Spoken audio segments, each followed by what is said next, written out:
Assalamualaikum warahmatullahi wabarakatuh. Alhamdulillahilladzi nahmaduhu wa nasta'inuhu wa nastaghfiruh wa na'udzu billahi min shururi anfusina wa min sayyiati a'malina may yahdihillahu fala mudhillalah wa may yudlil fala hadiyalah. Asyhadu an la ilaha illallah wahdahu la syarikalah wa asyhadu anna Muhammadan abduhu wa rasuluh. Amma ba'du. Baik ya adik-adik ya, siswa maupun siswi kelas 3 ya, hari ini kita akan melanjutkan pelajaran fikih ibadah. Dan sebelum belajar ya, Bapak ingin mengetahui ya bagaimana kabarnya kalian. Semoga kalian sehat walafiat dan juga dalam lindungan Allah Subhanahu wa taala. Dan pada kesempatan kali ini ya kita atau Bapak akan menjelaskan 2 bab ya secara ringkas. Semoga kalian bisa atau dapat memahaminya. Silahkan kalian persiapkan bukunya, dibuka ya bukunya. Yang pertama buka pelajaran yang ke-9 halaman 51 ya. Kita di situ akan ya yang kita akan bahas pada pelajaran kali ini yaitu tentang pelajaran yang ke-9 dan 10. Yang pertama kita akan bahas tentang pelajaran ke-9 yaitu tentang perkara yang makruh di dalam salat, yang melanjutkan pembahasan sebelumnya, di mana pembahasan sebelumnya kita membahas tentang perkara yang membatalkan salat, dan sekarang perkara yang makruh di dalam salat. Dan nanti di pelajaran ke-10 ada perkara yang dibolehkan di dalam salat. Nah, coba kalian perhatikan di halaman 51 pelajaran yang ke-9. Di situ ada gambar seseorang sedang sholat dan pandangan matanya ke arah atau ke atas. Ya, bisa kalian perhatikan. Ya. Seorang teman sedang sholat sambil menengadahkan pandangan ke atas ya, karena mungkin dia berharap ya agar doa-doanya dikabulkan oleh Allah. Tapikah kalian tahu ya hukum melakukan hal seperti itu? Maka kita akan mengetahui di pembahasan kali ini. Bapak nanti akan jelaskan tentang ya mengadahkan atau melihat pandangan mata ke atas. Karena selama mengerjakan sholat ya ada hal-hal yang makruh untuk dilakukan ya, seperti ya kita ketahui sebelumnya ada yang membatalkan, sekarang ada yang makruh di dalam sholat. Makruh artinya apa? Makruh itu lebih baik untuk ditinggalkan ya. Akan tetapi ya apabila kita sampai melakukannya maka sholat kita tidak batal, tetapi apa? Hanya saja kita tidak sempurna ya, hanya saja sholat kita tidak sempurna karena tidak sesuai dengan petunjuk yang diajarkan oleh Rasulullah Shallallahu Alaihi Wasallam. Ya, mari ya kita akan ketahui ya di antara hal-hal yang makruh di dalam sholat. Ya, pelajaran ke-9 yang akan kita bahas pertama yaitu hal-hal yang makruh atau perkara yang makruh di dalam sholat. Nah, di antaranya hal-hal yang makruh di dalam sholat ialah yang pertama itu tadi ya sebagaimana gambar di yang pertama di halaman 51. Ya, kalian bisa lihat di situ ada pandangan mata ke atas. Nah, sekarang di halaman 52 dibuka halaman selanjutnya ya. Pertama yaitu mengadahkan pandangan mata ke atas ya. Jadi melihat pandangan mata ke atas ketika sholat. Nah, Rasulullah SAW bersabda, mengapa ada orang-orang yang memandang ke langit ketika sedang sholat atau ke atas? Mereka tidak boleh melakukan hal itu. Kalau tidak niscaya penglihatan mereka akan dibutakan. Jadi ini perkara yang makruh ya, walaupun tidak membatalkan sholat, tetapi ini tidak sesuai, tidak sempurna sesuai yang diajarkan oleh Rasulullah SAW. Jadi sunnahnya kemana pandangan itu? Ke tempat sujud ketika sholat itu ya. Jadi ini hal yang makruh ketika kita melihat ketika sholat pandangan kita ke atas atau ke langit. Ini hal-hal yang makruh. Ya, sebagaimana tadi yang Rasulullah SAW sabdakan ya, sahih riwayat Bukhari. Ini yang pertama hal yang makruh di dalam sholat, yaitu mengandangkan pandangan mata ke atas. Yang kedua, berkacak pinggang. Maksudnya apa berkacak pinggang itu? Memegang pinggang ketika sholat ya. Padahal tangan kita ketika sholat di mana? Di dekap ya, di atas perut atau di dada. Tetapi ini di pinggang tangannya, di pinggang keduanya. Itu berkacak pinggang itu maksudnya tangan kita berada di pinggang dua-duanya. Itu maksud dari berkacak pinggang. Yang ketiga, menoleh atau melirik ya. Hal yang makruh ini menoleh atau melirik. Seperti lihat di gambar ya, ada gambarnya di halaman 52, sampingnya itu lihat ada gambar seorang sholat sambil menoleh atau melirik. Rasulullah SAW bersabda, orang yang suka menoleh atau melirik sewaktu sholat ialah orang yang sholatnya dicuri oleh syaitan ya. Sahih riwayat Bukhari ya. Jadi ini juga perkara yang makruh ketika sholat ya, menoleh ya matanya ke kiri atau ke kanan ya, menoleh atau melirik nih ya, matanya bergerak. Nah itu hal yang makruh ya, sebagaimana ya orang yang menoleh ketika sholat atau melirik ya ialah orang sholatnya yang dicuri oleh syaitan.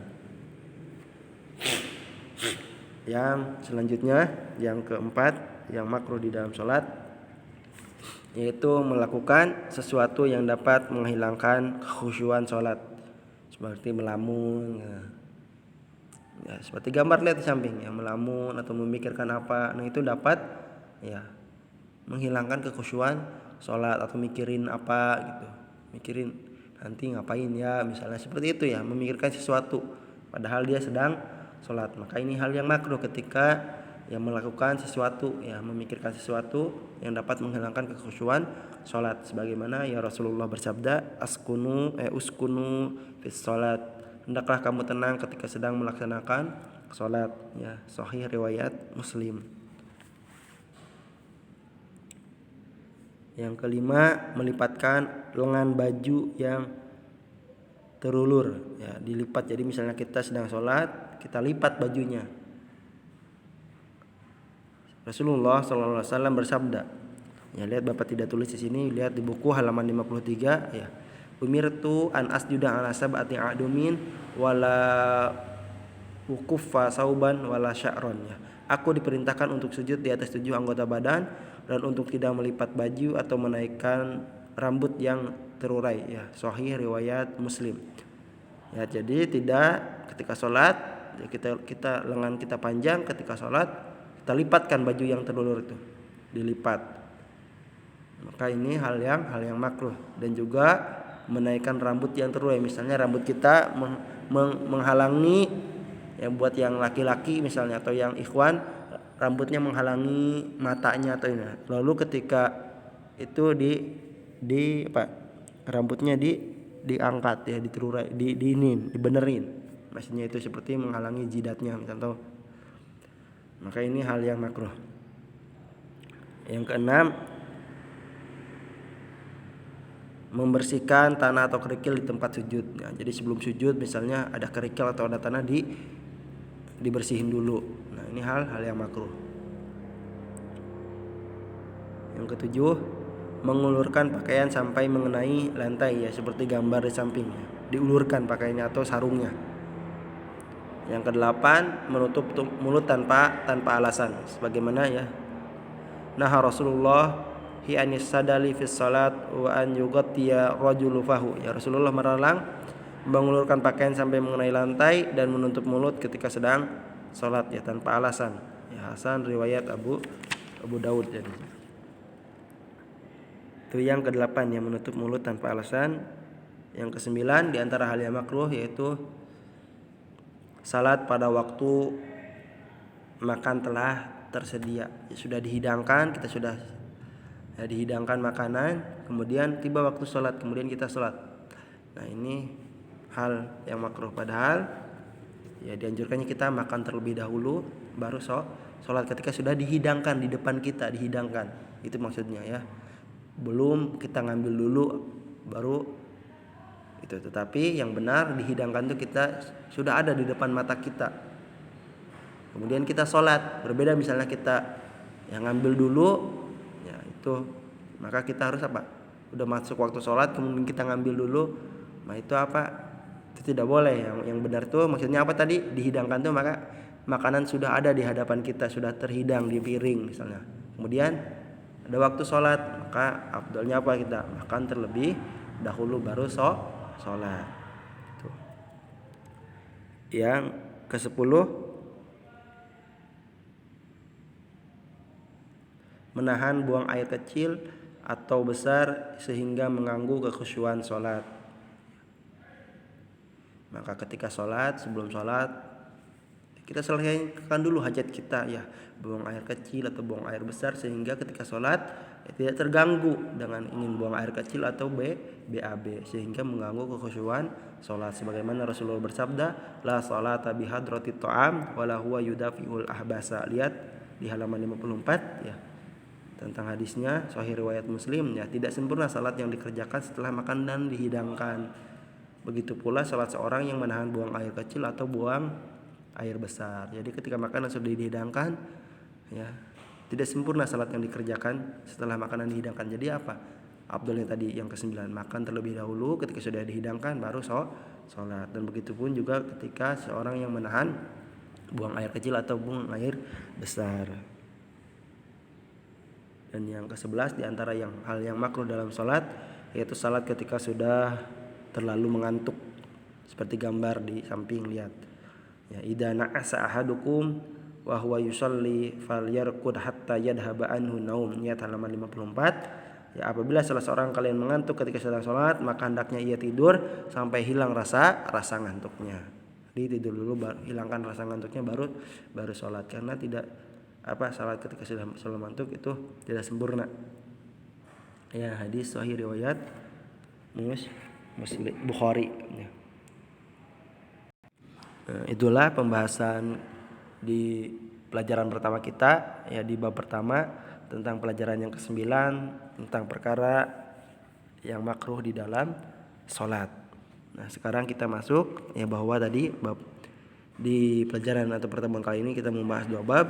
Kita masuk ke pelajaran selanjutnya, pelajaran yang ke-10 tentang perkara yang dibolehkan di dalam sholat ya. Jadi ada 3 tadi, ada yang membatalkan, ada yang dimakruhkan, dan ada yang dibolehkan ketika sholat. Bisa kalian buka halaman selanjutnya yaitu halaman 59.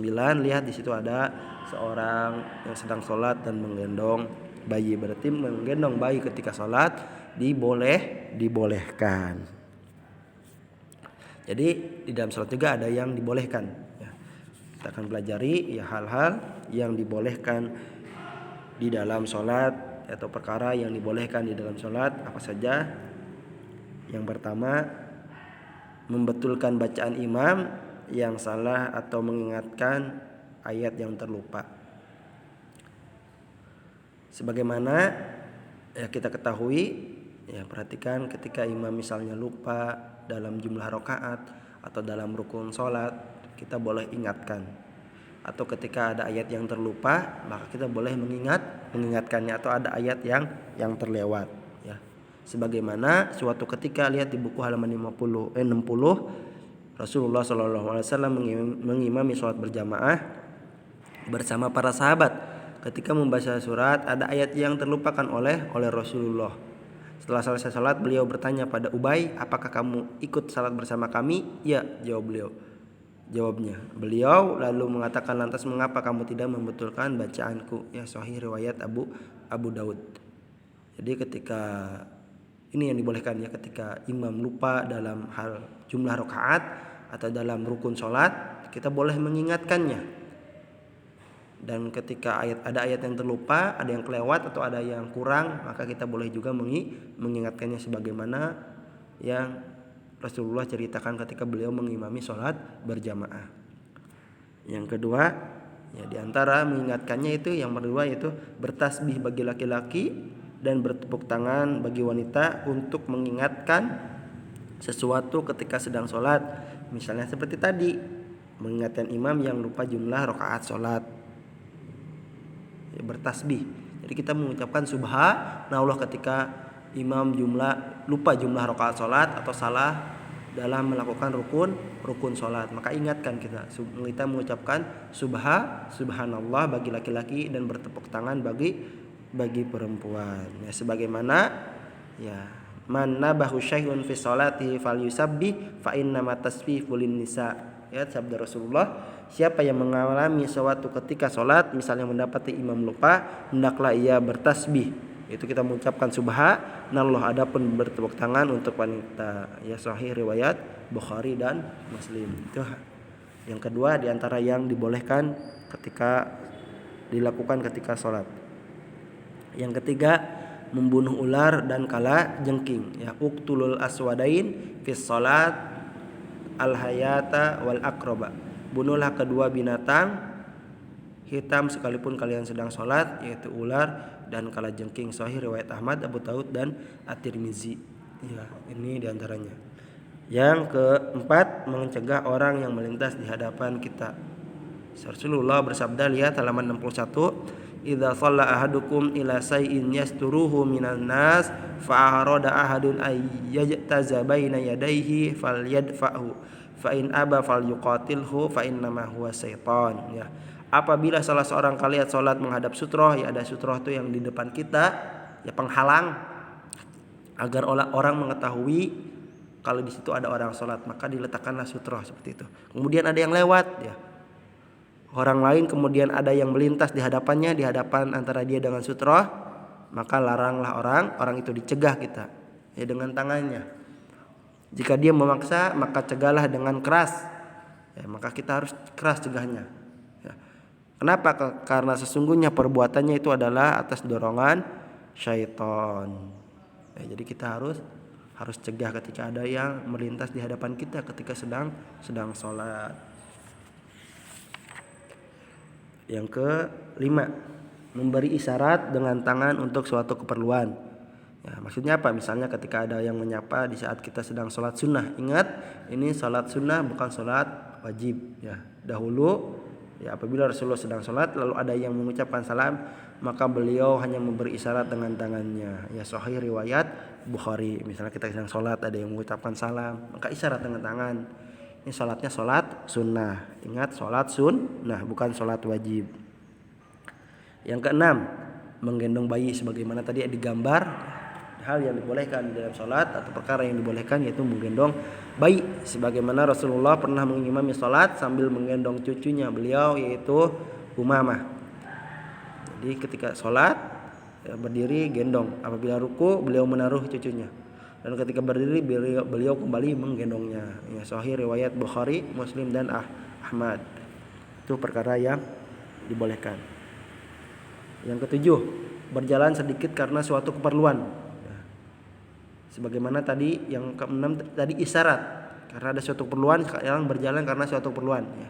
Sebagaimana lihat perhatikan halaman 62, suatu ketika Rasulullah mengerjakan sholat sunnah, lalu istri beliau Aisyah radhiyallahu anha datang. Beliau pun berjalan sedikit menuju pintu yang terletak searah dengan kiblat, lalu membukanya. Setelah itu beliau kembali dan melanjutkan sholatnya. Sahih riwayat Abu Daud, At-Tirmizi dan An-Nasai.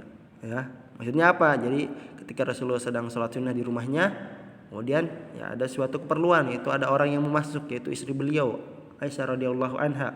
Kemudian Rasulullah berjalan sedikit menuju pintu karena pintunya searah dengan kiblat. Ya, pintunya searah dengan kiblat ya ini. Dan ini pun juga pas sholat sunnah bukan sholat wajib, maka ini dibolehkan. Dan yang terakhir, melakukan gerakan ringan. Ya, seperti membetulkan sop, Sebagaimana Ibnu Abbas radhiyallahu anhu mengisahkan, suatu hari ia sholat malam bersama Rasulullah. Ya, awalnya ia berdiri di sebelah kiri Rasulullah, beliau lalu memegang kepala Ibnu Abbas dan memindahkannya ke sebelah kanannya. Sahih riwayat Bukhari dan Muslim. Atau ketika maju ya ada saf yang kosong di depan kita, atau ada ya saf ketika tidak rapat kita tarik teman sebelah kita untuk merapatkannya. Itu hal yang dibolehkan. Ya mungkin ya cukup di sini ya pembelajaran kita tentang dua bab pelajaran tentang perkara yang makruh dalam sholat dan perkara yang dibolehkan di dalam sholat. Ya semoga bermanfaat buat kalian ya, sehingga menambah ilmu kalian ya tentang sholat ini, tentang hal kalian mengetahui tentang yang makruh di dalam sholat, kalian mengetahui hal yang dibolehkan di dalam sholat. Ya Bapak cukupkan sampai di sini, dan untuk pertemuan kali ini ya tidak pembelajaran fikih pekan ini tidak ada tugas, kalian cukup simak dan pahami video pembelajarannya. Ya Bapak cukupkan sampai di sini. Ya ditutup dengan doa kafaratul majlis. Subhanakallahumma bihamdika asyhadu alla ilaha illa anta astaghfiruka wa atubu ilaik. Wassalamualaikum warahmatullahi wabarakatuh.